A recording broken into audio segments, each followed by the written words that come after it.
Hello and welcome.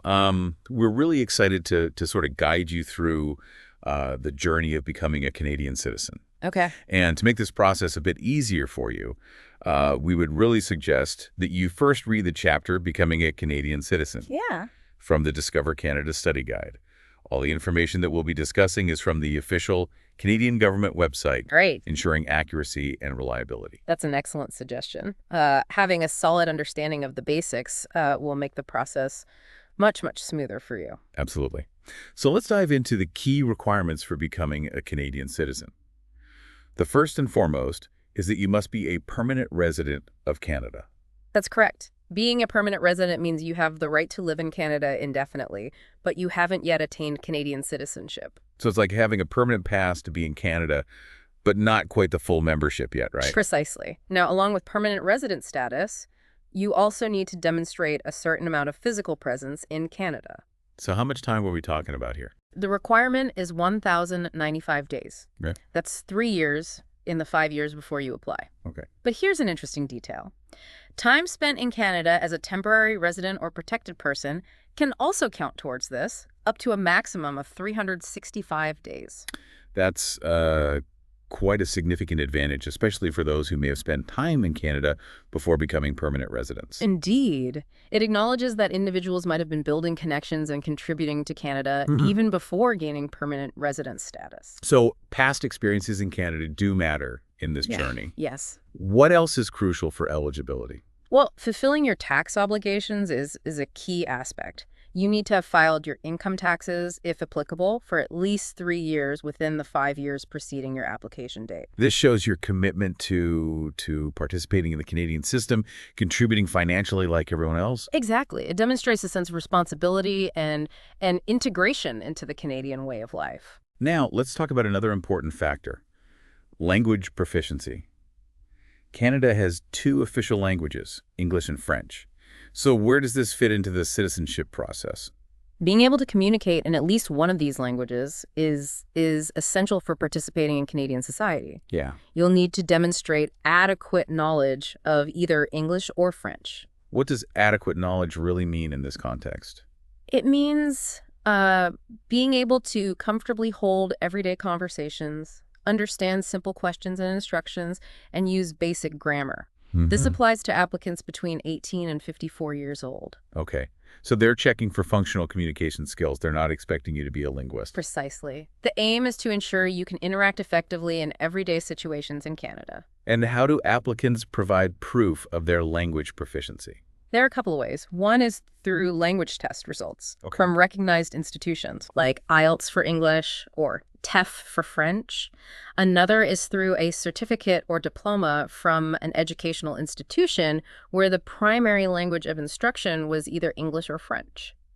So formal documentation demonstrating your language skills is crucial. Absolutely. And keep in mind that officials will also observe your spoken language skills throughout the application process. Okay. They might make note of your communication during any interactions you have with them. That makes sense. They want to see that you can actually use the language effectively, not just present a piece of paper. Yeah. It's about real-life application. You've got it.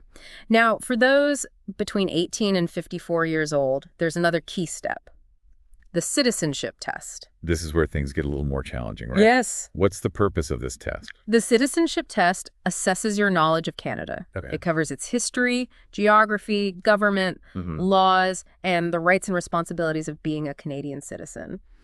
It's a way to ensure that you have a fundamental understanding of the country you are about to call home. It sounds pretty comprehensive. What can applicants expect in terms of the test format? The test consists of 20 questions, Okay. and you have 45 minutes to complete it. The questions are in a multiple choice or true or false format. So it's about knowing your facts and being able to recall them efficiently. Any tips for our listener on how to best prepare for this? Absolutely. The government provides a fantastic resource called Discover Canada, The Rights and Responsibilities of Citizenship. Okay. This study guide is available on the government website, and I highly recommend diving into it. It sounds like this guide is the key to unlocking success in the citizenship test. Absolutely. Now, once you've met the eligibility requirements and prepared for the test, Yeah. let's talk about the actual application process. There are 2 ways to apply for Canadian citizenship.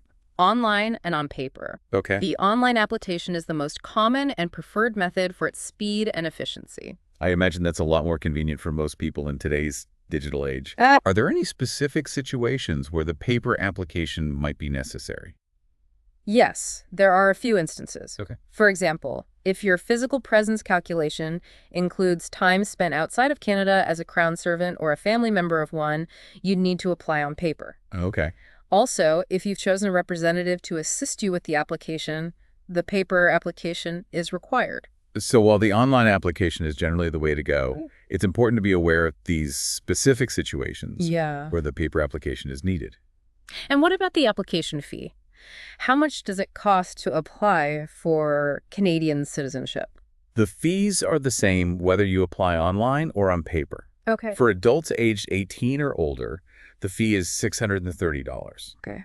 For minors under 18, the fee is $100. And these fees are paid online. That's right. Regardless of how you're submitting your application, correct? That's right. You need to include proof of payment with your application. If you're submitting multiple applications, let's say for a family, You can pay all the fees together or separately. Just make sure to include all the payment receipts. so gather your documents, fill out the forms, pay the fees, Yeah. and then what? What happens after you submit your application? After you submit your application, the first thing that happens is a completeness check. Okay. This is where they ensure you filled out all the necessary sections, included all the required documents, and provided proof of payment. And what if they find something missing? Does the whole application process come to a halt? If the application is incomplete, it will be returned to you. Okay. You'll need to provide the missing information or documents and resubmit it. Okay. This can cause delays, so it's absolutely crucial to double-check everything before submitting your application. Attention to detail is key here Yes. to avoid unnecessary back and forth. So once the application is deemed complete, what's the next step? If everything's in order, they will send you a confirmation letter, but this is not the same as the Acknowledgement of Receipt, or AOR. This letter simply confirms that they have received your application and that it is complete. Okay. The processing of your application begins after they send you the AOR. So you get confirmation of receipt, then the real waiting game begins. Is there any way to check on the status of your application during this waiting period? Yes, you can track the status of your application online, but only after you receive your Acknowledgement of Receipt, AOR. Okay. This document contains your application number and a unique client identifier, or UCI, Okay. which are necessary for tracking your application online. So confirmation of receipt, Yeah. then the AOR, and then you can start monitoring the progress online. Makes sense. Now, some people choose to navigate this process with the help of a representative. What role do they play in the application process? A representative can be a paid professional, like an immigration lawyer or Which- consultant, or an unpaid friend or family member. Okay. They can communicate with Immigration, Refugees, and Citizenship Canada, IRCC, on your behalf, offer advice, and help you prepare for the citizenship test and interview. So they act as a guide and facilitator, making the process less daunting, especially for those who might feel overwhelmed. Absolutely. But I imagine you still need to be personally involved, even with a representative. Absolutely. You are ultimately responsible for your own application. Yeah. While a representative can help, you need to stay informed and engaged in the process. So it's a partnership, not a handover. Correct. Once the application is submitted and the AOR received, the focus shifts to preparing for the test and the interview, if applicable. Yes. Any advice for our listener on how to tackle these steps? For the test, thorough study of the Discover Canada Guide is essential. Familiarize yourself with all the topics covered in the guide as they form the basis of the test questions. For the interview, review your application to ensure you're clear on the information you provided. Okay. It's also helpful to think about potential interview questions and practice your answers. Preparation is key for both the test and interview. Absolutely. Now let's imagine everything goes smoothly. You pass the test and the interview. Yeah. What's the next exciting milestone on this journey? The next step is the citizenship ceremony, where you take the oath of citizenship and officially become a Canadian citizen. It's a truly special moment, marking the culmination of all your efforts. It's the grand finale. Yes. The moment you officially become part of the Canadian family. Absolutely. Can you tell us a bit more about what happens during this ceremony? The ceremony typically involves reciting the oath of citizenship in English and French. Okay. reflecting Canada's bilingual heritage. Uh-huh. You'll also receive your Canadian Citizenship Certificate, Mm-hmm. which serves as official proof of your new status. And often, the ceremony will conclude with the singing of the national anthem, O Canada. Yeah. It's a moving and patriotic experience Yeah. that signifies belonging and acceptance in your new home. It sounds like a beautifully orchestrated event. It is. Filled with symbolism and emotion. It must be incredibly moving for those who participate. Absolutely. Now, once the ceremony is over and the celebrations have died down, what are some of the practical next steps for new Canadian citizens? One of the first things you'll want to do is apply for a Canadian passport. Okay. This essential travel document allows you to travel internationally as a Canadian citizen. So it's about exercising your newly acquired right to travel the world as a Canadian. What other crucial steps should new citizens take? Registering to vote is essential. As a Canadian citizen, you have the right and responsibility to participate in the democratic process by voting in federal, provincial, and municipal elections. It's about having your voice heard and shaping the future of your new home. Absolutely. Beyond voting, there are many other ways to be an active and engaged citizen. Yeah. Volunteer in your community, join clubs, or connect with your neighbors. It's all about making a positive contribution to your community and embracing your new identity as a Canadian. So, you've got your passport, you're registered to vote, you're ready to embrace all the opportunities that come with being Canadian. Is there anything else new citizens should know about? Absolutely. Any specific perks or benefits they can enjoy? As a new Canadian citizen, you can take advantage of a fantastic perk. Free admission to all places run by Parks Canada for an entire year. Wow. This includes national parks, national historic sites, and national marine conservation areas.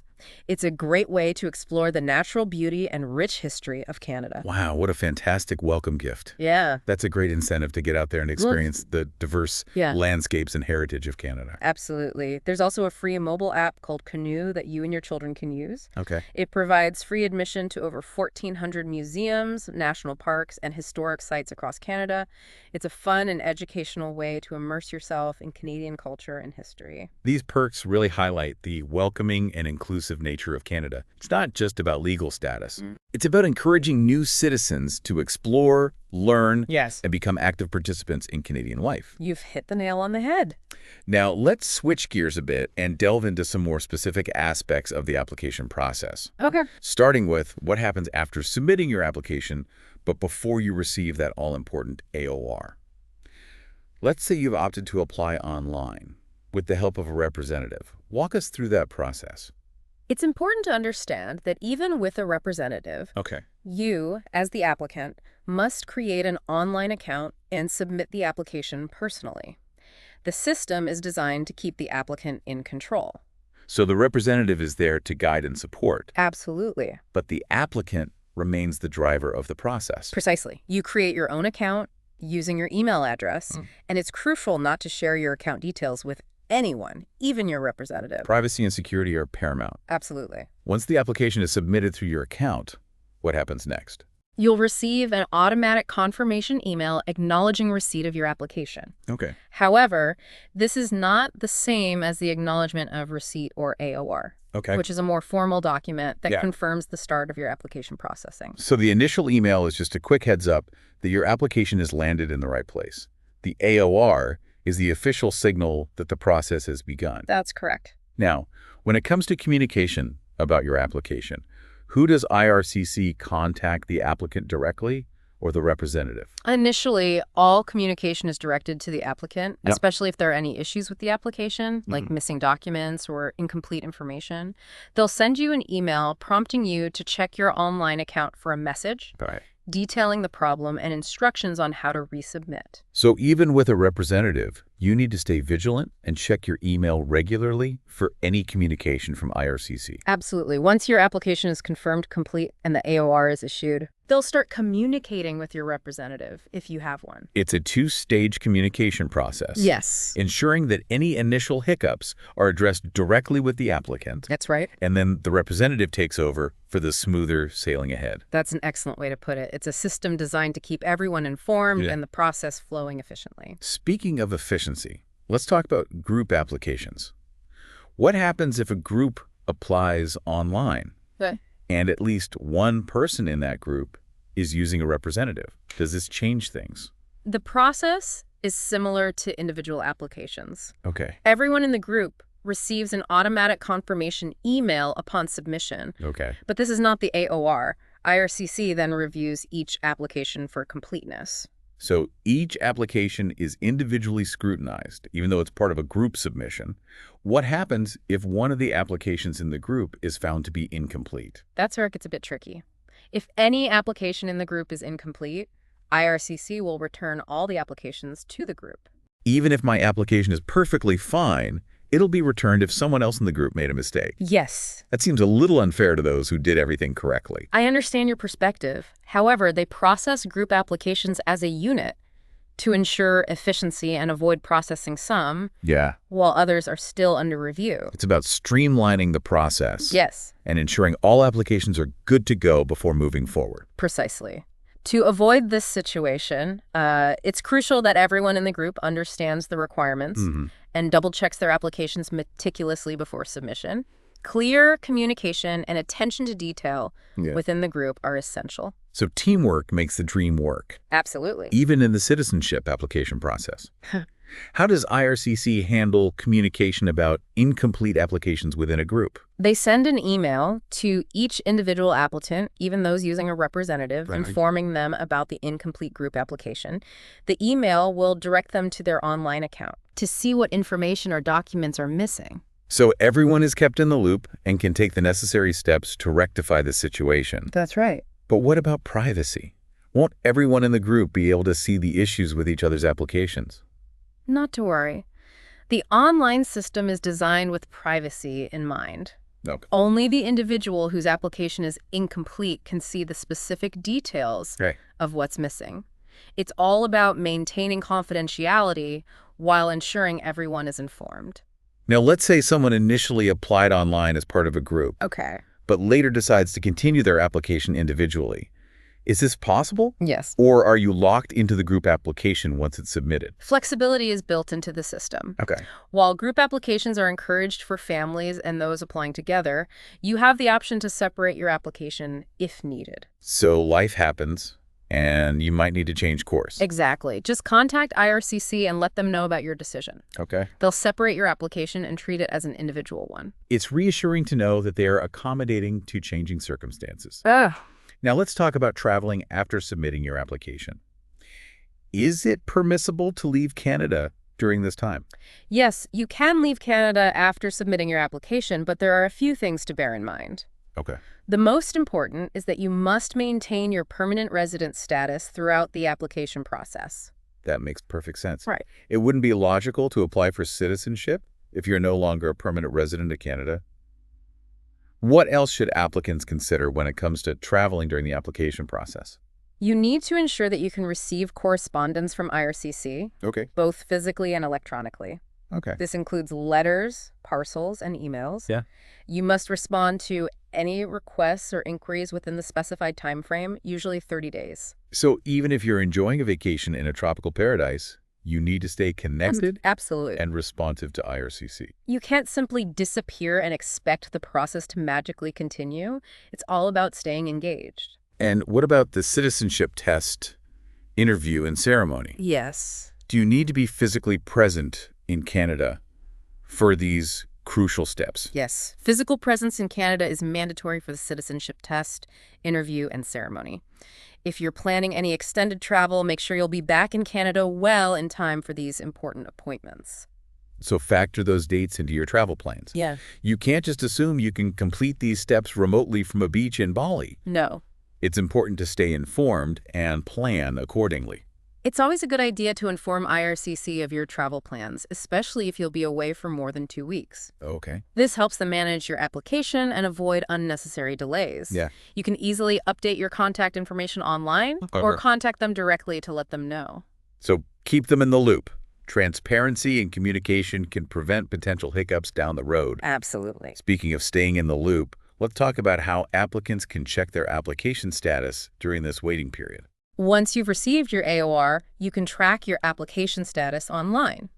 It's a handy tool that shows where your application is in the process and the steps yet to come.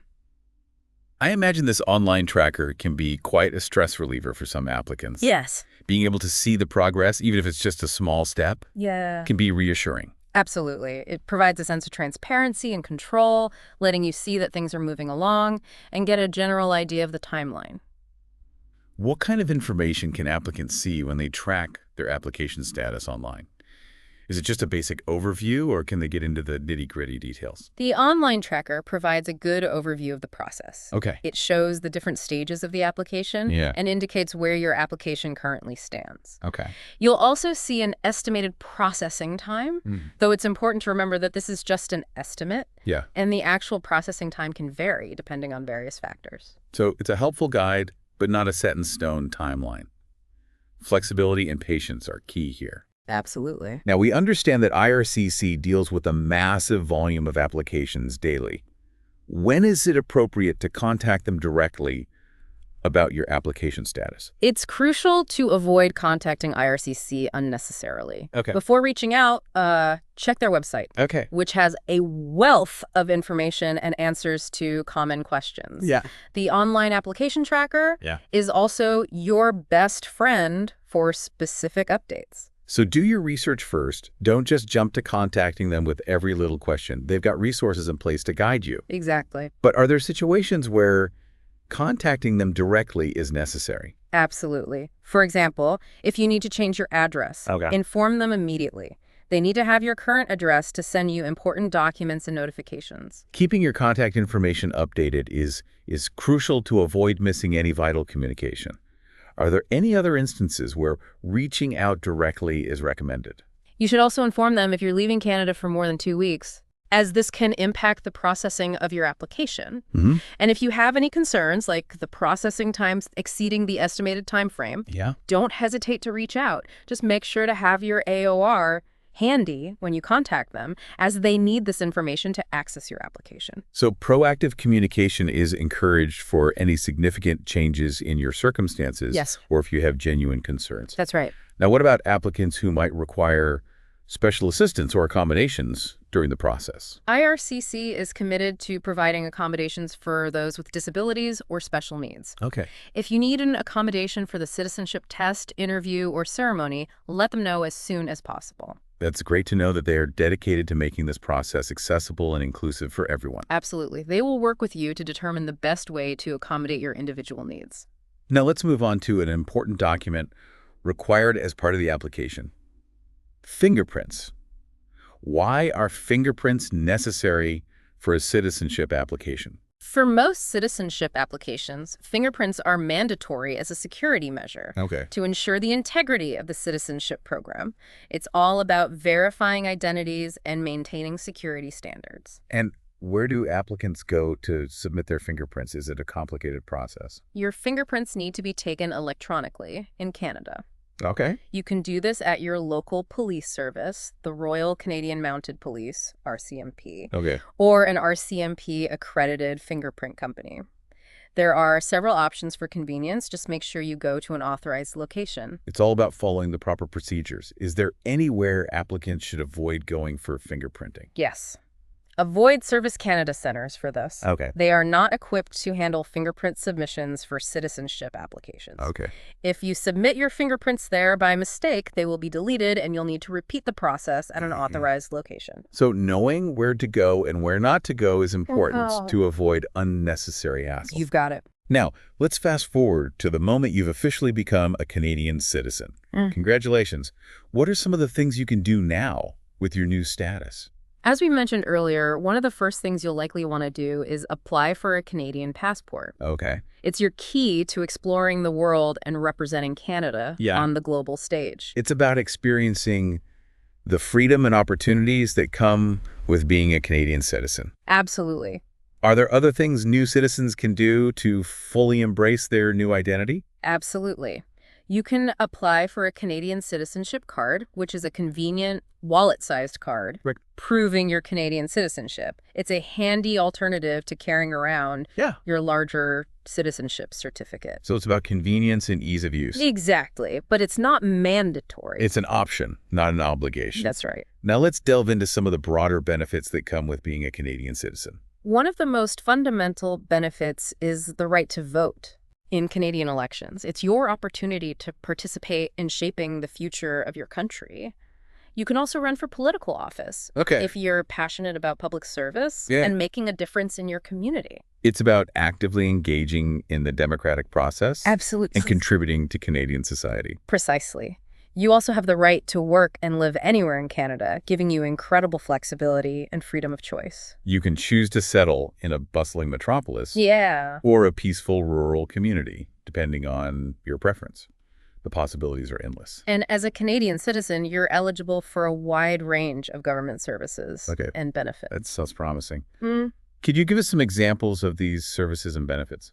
Well, for starters, you're covered by Canada's universal healthcare system. Okay. This means access to healthcare without worrying about exorbitant medical bills. Hmm. You're also eligible for social assistance programs if you face financial hardship. It's reassuring to know that there's a safety net in place to provide support during challenging times. There are also educational grants and loans available Okay. to help you pursue higher education without being burdened by the cost.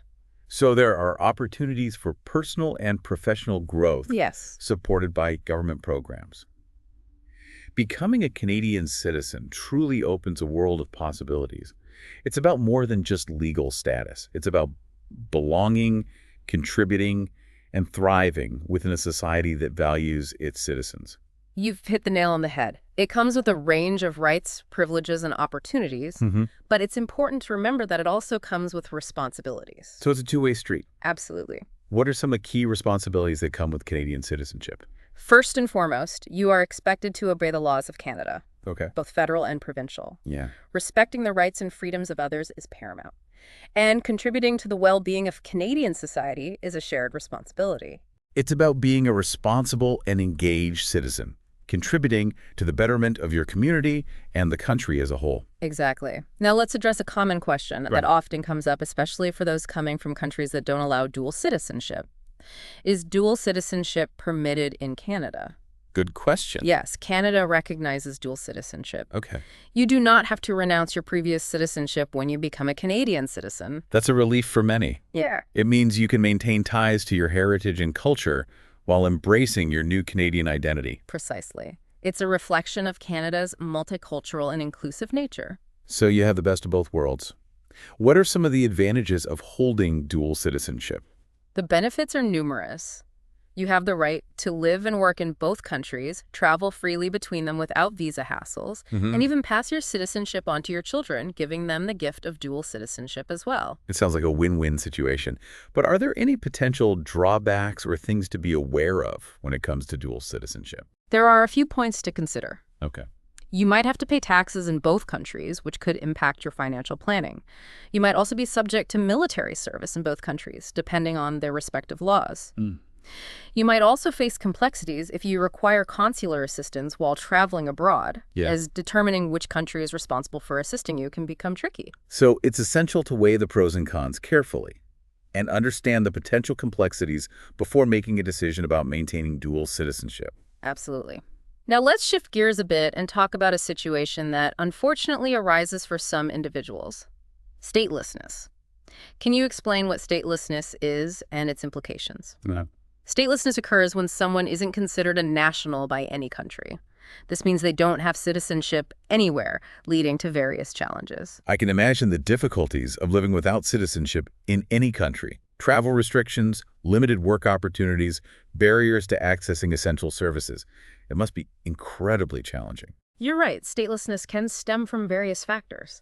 Conflicts between countries, changes in borders, discrimination based on ethnicity, religion, or gender. It's heartbreaking to know that political turmoil and prejudice can lead to such a predicament for individuals. It's a serious problem that needs to be addressed globally. And sadly, statelessness can also be passed down from parents to children, perpetuating the cycle. So it becomes a generational issue impacting multiple generations within families. What is Canada's stance on statelessness and what measures are in place to address it? Canada is a signatory to the 1954 Convention relating to the status of stateless persons and the 1961 Convention on the Reduction of Statelessness. These conventions establish standards for treating stateless persons and outline measures to prevent statelessness. So there's a commitment at the international level to uphold the rights of stateless individuals. Exactly. And Canada has also implemented domestic laws and policies to protect stateless persons and help them integrate into Canadian society. It's reassuring to know that Canada is actively working toward solutions for those facing statelessness. Now let's talk about a particular group who might be eligible for Canadian citizenship. Children and grandchildren of Canadian citizens. Can you elaborate on this? If you have a Canadian parent or grandparent, you might be a Canadian citizen even if you were born outside of Canada. Okay. This means Canadian citizenship can be passed down through generations. Okay. It's important to note that this applies even if your parent or grandparent was born outside of Canada, as long as they were Canadian citizens at the time of your birth. So it's not just about being born within Canadian borders, but also about lineage and heritage. It's an interesting aspect of Canadian citizenship law that acknowledges the generational ties to Canada. You've got it. It's a reflection of Canada's history as a country built by immigrants. If someone believes they might be eligible for Canadian citizenship through descent, what should they do? They can apply for a Canadian citizenship certificate, which serves as official proof of their Canadian citizenship. It's the same document that individuals receive after the citizenship ceremony. It's a crucial document that confirms your rights and privileges as a Canadian citizen. So if you have Canadian roots, it's worth exploring this avenue to potentially claim your Canadian citizenship. Absolutely. Now let's shift gears and talk about the role of citizenship judges in the citizenship process. They play a critical role in ensuring that the process is fair, transparent, and adheres to the highest standards. They are the gatekeepers of Canadian citizenship, so to speak. Can you elaborate on their responsibilities? Citizenship judges are responsible for making decisions on citizenship applications. Okay. They preside over citizenship ceremonies, administering the oath of citizenship, and officially welcoming new Canadians into the fold. They are the ultimate authority on matters of Canadian citizenship, possessing a deep understanding of the law and a commitment to upholding the integrity of the program. They sound like individuals with a profound sense of responsibility and a deep understanding of what it means to be Canadian. How are these judges appointed? Citizenship judges are appointed by the governor and council. They must have extensive legal expertise and experience a strong grasp of Canadian history, culture, and values, and an unwavering commitment to fairness and justice. So it's a highly selective process, ensuring that only the most qualified individuals are entrusted with this crucial role. Exactly. They play a vital role in shaping the future of Canadian citizenship, ensuring that the process remains fair, equitable, and reflects the values of Canada. It's fascinating to see how much thought and consideration goes into shaping the Canadian citizenship landscape. Now let's circle back to the citizenship ceremony a moment, filled with symbolism and emotion. We touched upon it briefly, but it's such a significant milestone that deserves a closer look. You're absolutely right. The citizenship ceremony is the culmination of the entire application process, a moment where individuals officially transition from permanent residents to Canadian citizens. It's a celebration of their journey and commitment to Canada. It's the grand finale where all the hard work and preparation come to fruition. Who exactly needs to attend the ceremony? Adults and children aged 14 and above are required to attend the ceremony and take the oath of citizenship. It's a mandatory step for those in this age group. So it's a significant moment of personal commitment for those 14 and older. What about younger children? Are they excluded from this event? While parents receive certificates of citizenship for children under 14, these youngsters are not obligated to attend the ceremony. However, they are more than welcome to be part of this special family occasion. It's a great way to introduce them to the concept of citizenship and celebrate together as a family. It's a wonderful opportunity to create a lasting memory and instill a sense of belonging from a young age. Now, for those attending the ceremony, what can they expect? Is there a standard format, or does it vary depending on the location? The format can vary slightly depending on the location and the number of people becoming citizens that day. However, there are common elements woven into most ceremonies. Can you give us a glimpse into some of these key elements that make the ceremony so special? One of the most important parts is the oath of citizenship. This is a solemn promise that new citizens make to Canada, pledging their loyalty and commitment to upholding the laws and values of their new home.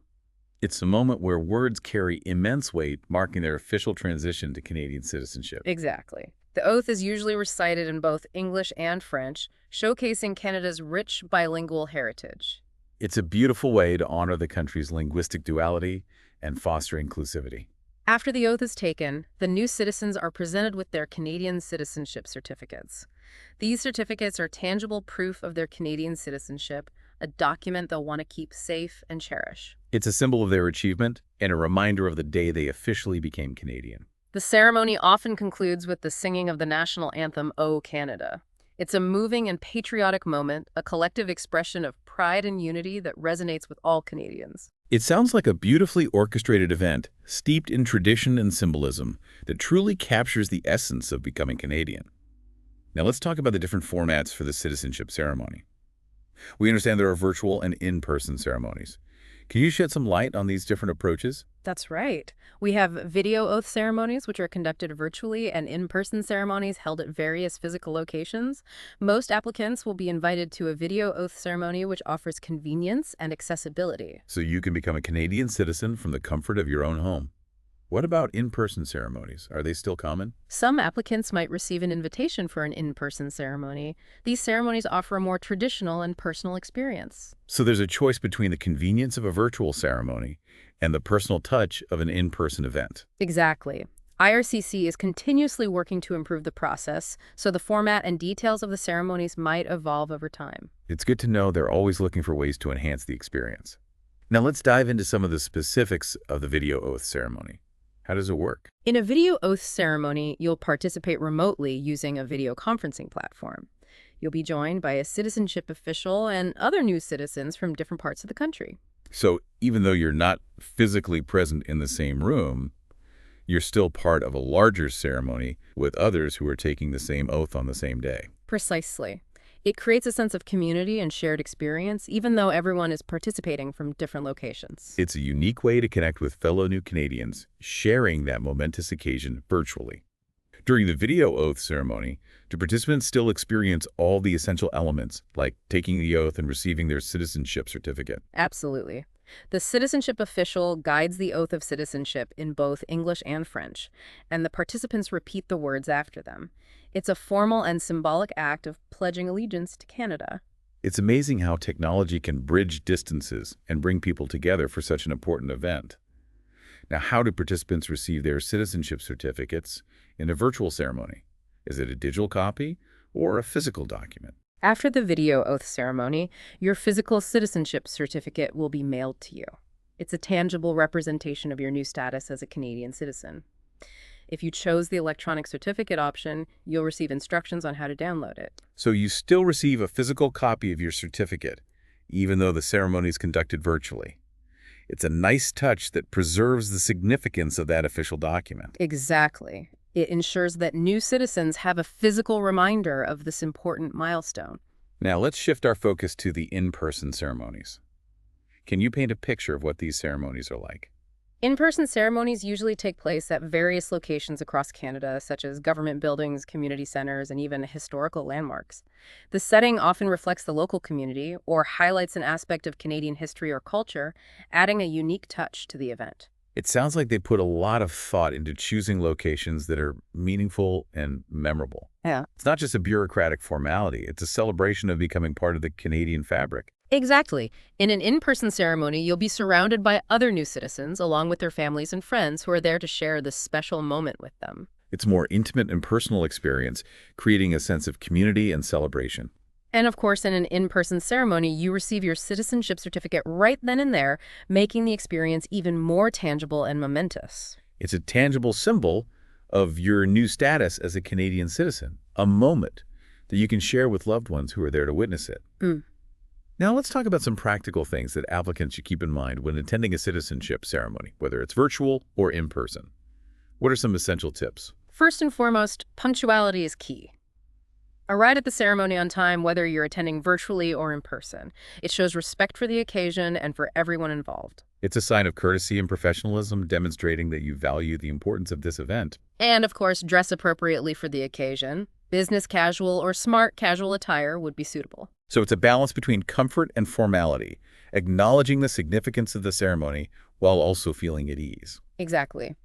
You are welcome to bring guests to the ceremony, but check with IRCC or the venue beforehand to confirm their guest policy, as there might be limitations depending on the format and venue capacity. It's always best to be prepared and avoid any surprises on the day.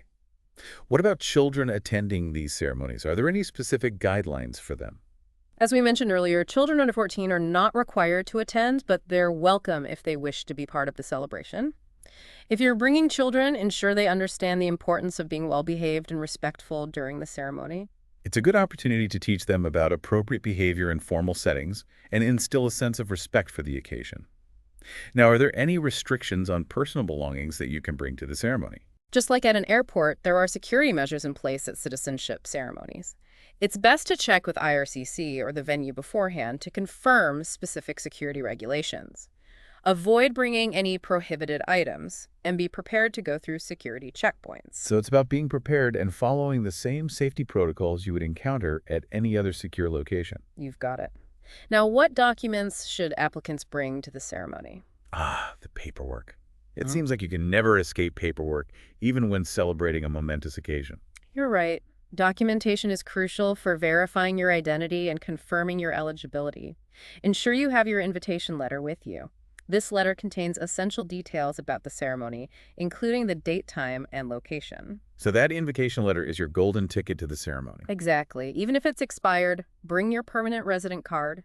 It verifies your status in Canada and serves as part of your identification. It's about having a complete record of your journey to citizenship. If you have it, bring your record of landing. This document was issued to you when you first arrived in Canada as a permanent resident. It's a piece of your immigration history. Precisely. 2 pieces of personal identification are also necessary. One must have your photograph and signature, like a driver's license health card or permanent resident card. So standard identification procedures apply even for a citizenship ceremony. Absolutely. Yeah. If you're using foreign ID documents, they must be government issued and valid. No homemade IDs allowed. Right. If your ID documents aren't in English or French, you must provide a certified translation accompanied by an affidavit from the translator. This ensures they can accurately verify the information on your documents. What about passports? Do you need to bring those to the ceremony? Gather all your current and expired passports and any travel documents listed on your application form. They need to see a complete record of your travel history. It's like piecing together the puzzle of your journey to citizenship. Exactly. They want to ensure everything aligns with the information you provided on your application. Now let's shift gears and discuss the citizenship test, a key hurdle for those between 18 and 54. We know it covers a broad range of topics, but can you give us some concrete examples of the type of questions applicants might encounter? Remember, the test draws its content from the Discover Canada Study Guide. Applicants should familiarize themselves with this guide thoroughly. Here are a few examples of the types of questions you might see. What are the 3 branches of the Canadian government? What are the fundamental freedoms guaranteed by the Canadian Charter of Rights and Freedoms? What are the responsibilities of Canadian citizens? Who is the current Prime Minister of Canada? What are some important symbols of Canada? When did Canada become a country? So it's not just about rote memorization, but also about understanding the significance of these events, symbols and principles that shape Canadian identity. You've got it. The test assesses your grasp of Canadian history, geography, governance, values, and symbols. Now let's delve into the different ways applicants can take the citizenship test. Right. We understand there are several options available. Most applicants will be invited to take the citizenship test online. It's a convenient option, allowing you to take the test from your home or any location with a stable internet connection. That online option sounds fantastic. It makes the whole process much more accessible and flexible. You're right. However, if you require accommodations for accessibility or other reasons, you can request to take the test on Microsoft Teams or in person. That's great. It ensures everyone has a fair and equal opportunity to take the test, regardless of their circumstances or abilities. That's right. It ensures everyone has a fair and equal opportunity to take the test, regardless of their circumstances or abilities. For those taking the test online, what are some key things to keep in mind? Make sure you have a compatible browser and device, as well as a stable internet connection. A quiet and private location where you won't be interrupted is essential. You'll want to minimize distractions and create a focused environment for optimal performance. So set yourself up for success. Choose a dedicated workspace and ensure your technology is up to the task. Exactly. Treat it like any other important exam and give yourself the best chance to shine. Once you receive that invitation to take the online test, how long do you have to complete it? You have 30 calendar days to complete the test. This gives you ample time to prepare and schedule the test at your convenience. That's a reasonable time frame, allowing you to fit it into your schedule without feeling rushed. But are there limitations on how many times you can take the test within that 30-day period? You have up to 3 chances to pass the online test within that 30-day window. So there's a safety net in place, giving you multiple attempts to succeed. What happens if you exhaust all 3 attempts and still don't pass? If you fail the online test 3 times, you'll be invited to a hearing with the citizenship official. This hearing is an opportunity to demonstrate your knowledge of Canada verbally. The official will ask you questions similar to those on the citizenship test. So it's like a verbal version of the test, a chance to showcase your understanding in a different format. What happens if you successfully pass the hearing? If you pass the hearing, they will continue processing your application. But if you don't pass the hearing? Unfortunately, they will refuse your application, and you'll have to reapply and pay the fees again if you still wish to be Canadian. That's a significant consequence, highlighting the importance of taking the hearing seriously and preparing thoroughly. Now let's talk about group applications and the citizenship test. What happens if one member of a group fails the test and needs to retake it or attend a hearing? Does this impact the rest of the group's progress? When applying as a family or group, the applications are usually processed together. However, if one person fails the test and requires a retest or hearing it, can create a slight delay. So one person's setback could potentially hold back the entire group. It's possible. The other group members might be invited to the citizenship ceremony ahead of the person who failed the test. That must be a bit frustrating for the group, especially if they were hoping to experience that moment together. I can understand the disappointment. However, if everyone in the group wishes to attend the same ceremony, they can request that IRCC pause the processing of the other applications until the person who failed the test has successfully passed it or completed the hearing. So there's an option to maintain that sense of unity and celebrate together as a group, even if it means a slight delay in the overall process. Exactly. It's about accommodating individual circumstances while still adhering to the overall process. Now let's delve into the Discover Canada Study Guide. It's a crucial resource for anyone preparing for the citizenship test.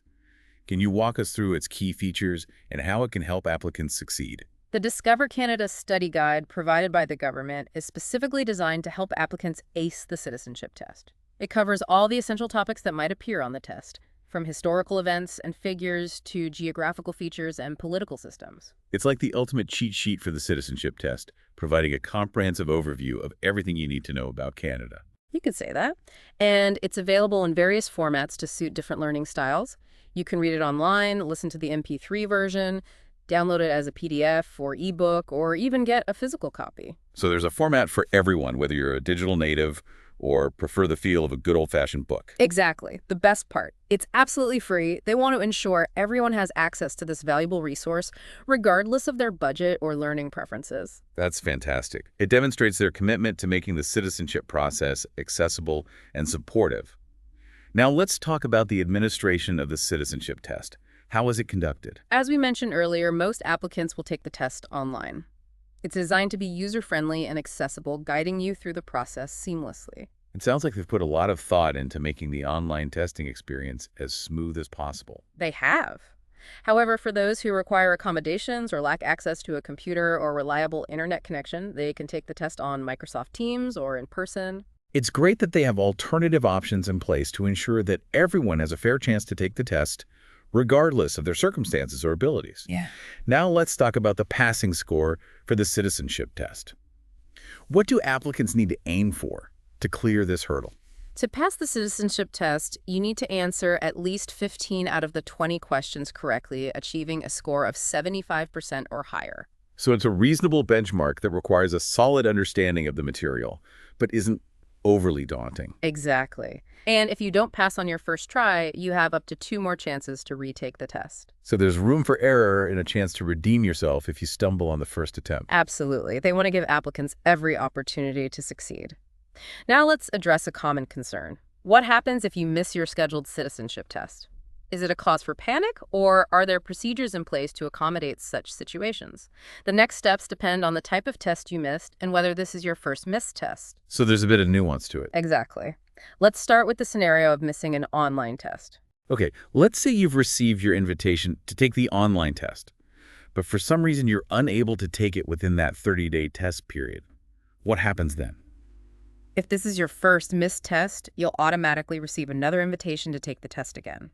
So it's not the end of the world. You get a second chance to prove yourself. That's right. You'll still have 3 chances to pass the test, but now within a new 30-day time frame.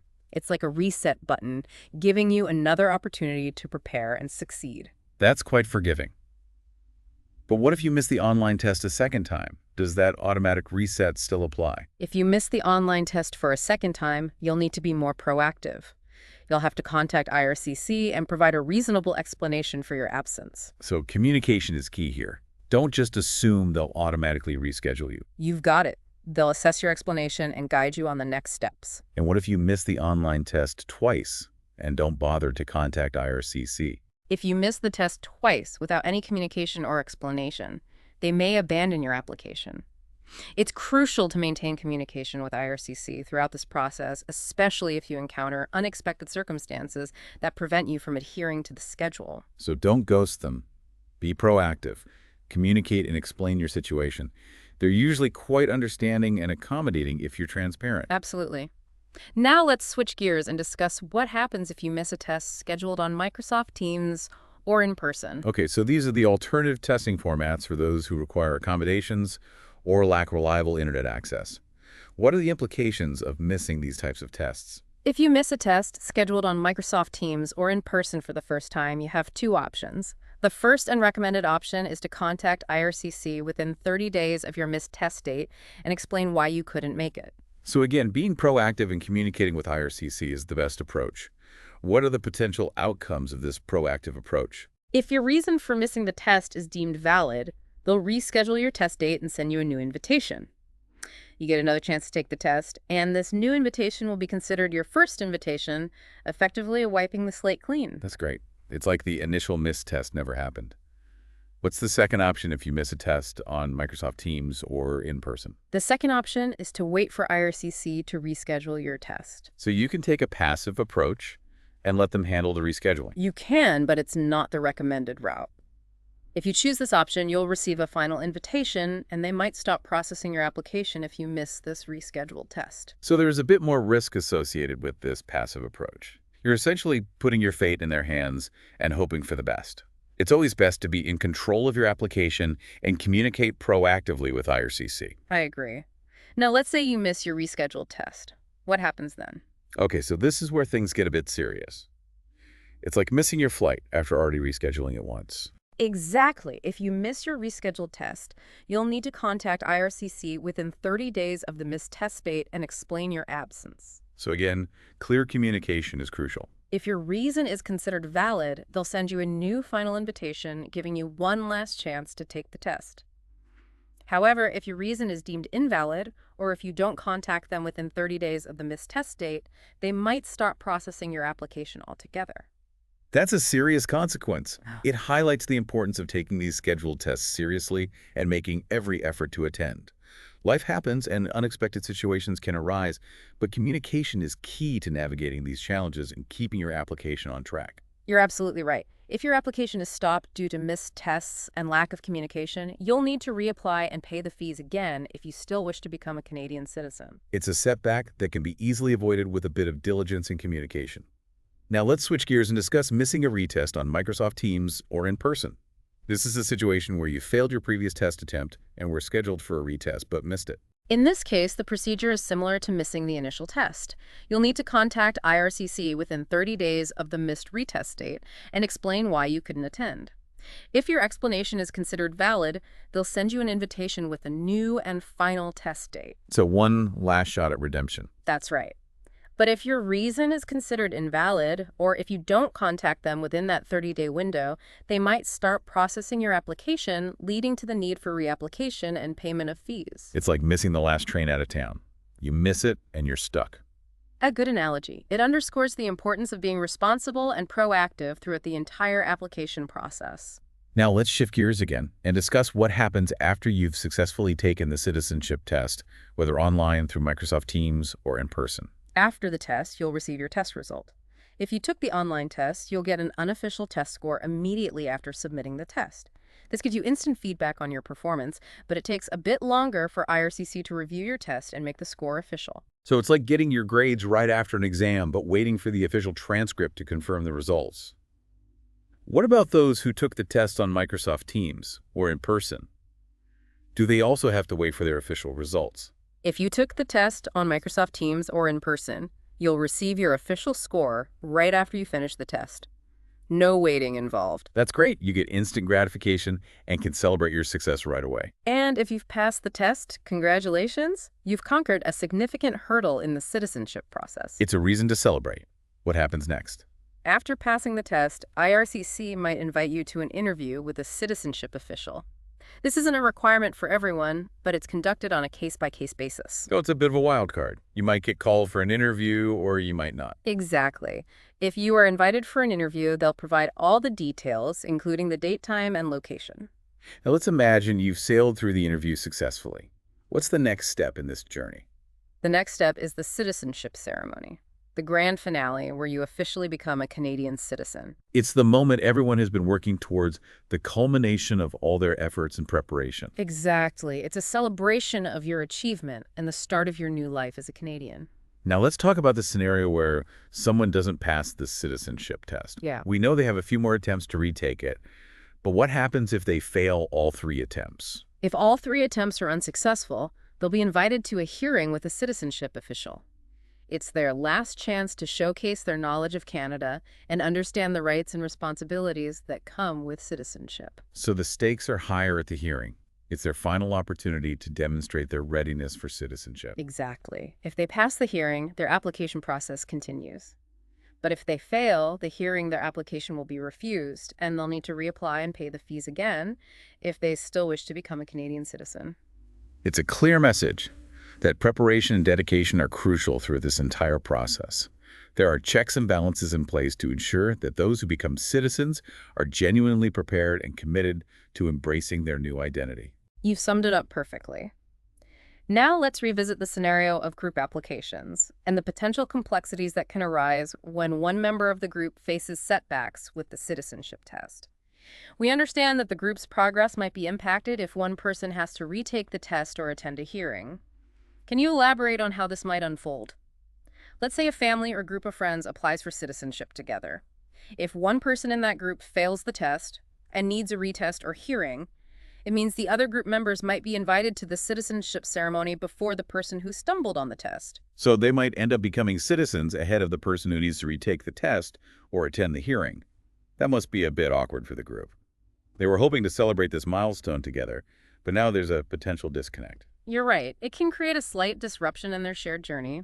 But remember, if everyone in the group wants to attend the same ceremony, they can request that IRCC pause the processing of the other applications until the individual who failed the test has caught up. So the system allows for flexibility and accommodates the desire for a shared experience, even if it means a slight delay in the overall process. Precisely. It's about finding a balance between individual circumstances and group dynamics. Now let's focus on the exciting part, the aftermath of the citizenship ceremony. You've taken the oath, received your certificate, and are officially a Canadian citizen. What are some of the things you can do now with your newfound status? One of the first things you might want to do is apply for a Canadian passport. It's your gateway to international travel and allows you to experience the world as a Canadian citizen representing your new country with pride. It's about embracing the freedom and opportunities that come with being a global citizen carrying a Canadian passport. It's an exciting prospect. You can also apply for a Canadian citizenship card, a handy wallet-sized card that serves as proof of your Canadian citizenship. That's a convenient alternative to carrying your larger citizenship certificate. So it's about practicality and ease of use. Exactly. It simplifies things, especially when you need to prove your citizenship quickly and conveniently. Now let's delve into some of the broader benefits and rights that come with being a Canadian citizen. One of the most fundamental rights is the right to vote in Canadian elections. It's your opportunity to participate in the democratic process and shape the future of your new country. It's about having your voice heard and actively contributing to the political landscape of Canada. Precisely. And if you're passionate about making a difference in your community, you have the right to run for political office serving the public and shaping policies that impact the lives of Canadians. So it's not just about participating, it's about leading and making a tangible impact. Exactly. You also have the right to work and live anywhere in Canada, giving you incredible flexibility to choose where you want to build your life and career. It's about having options and choosing the path that aligns with your aspirations and lifestyle. And as a Canadian citizen, you're eligible for a wide array of government services and benefits designed to support your well-being and provide a safety net during challenging times. That's wonderful. It reinforces the sense of security and support that comes with being a Canadian citizen. Can you give us some examples of these valuable services and benefits? Absolutely. One of the most significant benefits is access to Canada's universal healthcare system. You'll receive healthcare coverage without the burden of hefty medical bills, ensuring your health and well-being are taken care of. You're also eligible for social assistance programs if you face financial hardship. So there's a system in place to catch you if you fall, providing financial support during difficult times. Exactly. And to help you pursue your educational goals, there are grants and loans available, making higher education accessible without the worry of overwhelming debt. It's fantastic to see how Canada supports its citizens in various aspects of their lives, from healthcare to education to financial assistance. Becoming a Canadian citizen truly opens doors to a world of possibilities and opportunities. It's about more than just legal status. It's about belonging, contributing, and thriving within a society that values its citizens. You've hit the nail on the head. It's about embracing a new identity and all the rights and responsibilities that come with it. Speaking of responsibilities, what are some of the key obligations that come with being a Canadian citizen? It's a two-way street. You receive benefits, but you also have duties to fulfill. You're absolutely right. One of the most fundamental responsibilities is obeying the laws of Canada, both at the federal and provincial levels. Respecting the rights and freedoms of others is paramount, fostering a society built on mutual understanding and tolerance. And contributing to the well-being of Canadian society is a shared responsibility, encouraging active citizenship and engagement in your community. It's about being a responsible and engaged member of society, playing an active role in shaping the future of your new home. Precisely. It's about giving back to the community that has welcomed you and contributing to the collective good. Now let's address a common question that often comes up, especially for individuals from countries that don't permit dual citizenship. Is it possible to hold Canadian citizenship and citizenship in another country? Yes. Canada fully embraces dual citizenship. You don't have to renounce your previous citizenship to become a Canadian citizen. That's a relief for many. It allows you to maintain ties to your heritage and culture while embracing your new Canadian identity. It's a testament to Canada's multicultural and inclusive nature, recognizing the value of having citizens with connections to different parts of the world. What are some of the benefits of holding dual citizenship? The benefits are numerous. You have the right to live and work in both countries, travel freely between them without the hassle of visas, and even pass your citizenship on to your children, extending the privilege to future generations. It's a fantastic opportunity to embrace the best of both worlds, maintaining connections to your roots while enjoying the privileges and opportunities of your new home. Exactly. But are there potential drawbacks or things to be aware of when considering dual citizenship? It's important to weigh the pros and cons carefully. One potential drawback is the possibility of paying taxes in both countries. So financial planning becomes more complex, requiring you to understand the tax implications in both jurisdictions. Are there other considerations to keep in mind? You might also be subject to military service in both countries depending on their respective laws and regulations. And you might face complexities if you need consular assistance while traveling abroad, as determining which country is responsible for providing support can be tricky. So it's essential to research and understand the legal and practical implications of holding dual citizenship, particularly concerning military service obligations and consular assistance. Absolutely. Make an informed decision based on your individual circumstances and priorities. Now let's delve into a sensitive topic that unfortunately affects some individuals. Statelessness. Can you shed light on what statelessness is and the challenges it presents? Statelessness occurs when an individual isn't considered a national by any country, meaning they don't have citizenship anywhere in the world. This lack of legal identity and belonging creates numerous obstacles in their lives. It's difficult to imagine navigating life without the legal protections and privileges that come with citizenship. It must create a sense of insecurity and vulnerability. You're right. Statelessness can arise from various factors, such as conflicts between countries leading to disputed territories, changes in borders, redrawing the map, and leaving individuals stranded without a clear national identity, and discrimination based on ethnicity, religion, or gender, where certain groups are denied citizenship based on their background or beliefs. It's heartbreaking to think that political turmoil, bureaucratic complexities, and prejudice can lead to such a predicament for individuals, stripping them of their fundamental right to belong. It's a complex issue with profound consequences for those affected. Sadly, statelessness can also be passed down from parents to children, perpetuating a cycle of legal limbo and limited opportunities. So it becomes a generational issue, impacting multiple generations within families and creating a sense of rootlessness and uncertainty.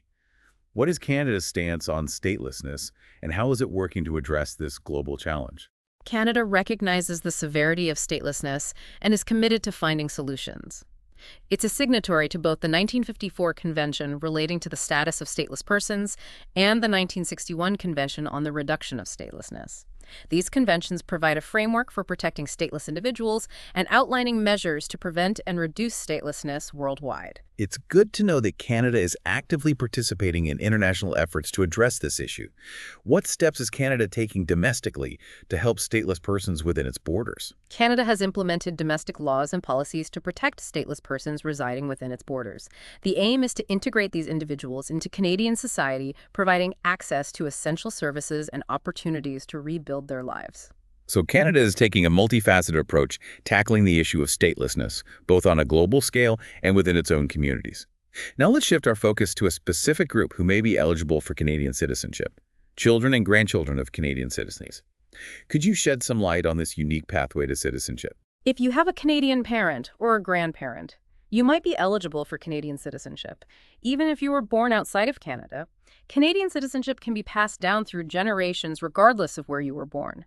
This inheritance applies even if your parent or grandparent was also born outside of Canada, as long as they were Canadian citizens at the time of your birth. That's an interesting aspect of Canadian citizenship law. It acknowledges the enduring connection to Canada through family lineage and ancestry. Precisely. It reflects Canada's history as a nation built by immigrants welcoming those with familial ties to the country. So if someone believes they might be eligible for Canadian citizenship through descent, what should their next steps be? They should apply for a Canadian citizenship certificate, which serves as official proof of their Canadian citizenship. It's the same document issued to individuals after taking the oath at a citizenship ceremony. This certificate is essential as it confirms their rights and privileges as Canadian citizens. It sounds like a straightforward process for those with Canadian roots to claim their rightful citizenship. Now let's move on to discuss the role of citizenship judges in the citizenship process. They hold a significant position in ensuring fairness and upholding the integrity of the process. Absolutely. Citizenship judges play a critical role. They are responsible for making decisions on citizenship applications, presiding over citizenship ceremonies, where they administer the oath of citizenship and officially welcome new Canadians. They are the ultimate authority on matters related to Canadian citizenship, and their role requires a deep understanding of the law and a strong commitment to maintaining the integrity of the citizenship program. It seems like a position that requires a high level of expertise and integrity. How are citizenship judges appointed to such an important role? Citizenship judges are appointed by the governor and council, and the selection process is highly rigorous to ensure that only the most qualified individuals are chosen. They must demonstrate extensive legal knowledge and experience a thorough understanding of Canadian history, culture, and values, and an unwavering commitment to fairness and justice. It's reassuring to know that there's such a meticulous selection process in place to ensure that the individuals entrusted with this responsibility uphold the principles and values of Canadian citizenship. Indeed, their role is crucial in shaping the landscape of Canadian citizenship, ensuring the process remains fair, equitable, and aligned with Canadian values. Well, this has been an insightful journey exploring the path to Canadian citizenship. We've covered everything from eligibility criteria and application procedures to the various types of ceremonies and the crucial role citizenship judges. We've also delved into specific situations like statelessness and citizenship by descent, highlighting the multifaceted nature of Canadian citizenship law. We hope our listeners found this information valuable as they embark on their own journeys to becoming Canadian citizens. It's been my pleasure shedding light on this important topic. To those seeking more information, I encourage you to visit the Government of Canada's website, where you'll find a wealth of resources, including detailed guides, application forms, FAQs, and much more. Absolutely. It's an invaluable resource for anyone navigating this process. To our listeners who are on the path to Canadian citizenship, we wish you the very best. It's a rewarding journey that culminates in the momentous occasion of taking the oath and officially becoming a part of the Canadian family. It's a privilege to be Canadian, and we extend a warm welcome to those who choose to make Canada their home. And with that, we conclude our comprehensive exploration of Canadian citizenship. For more engaging discussions on various topics, be sure to subscribe to our show. And don't forget to check out the links in the episode description for the Discover Canada Study Guide and other helpful resources. Thank you for joining us and have a wonderful day.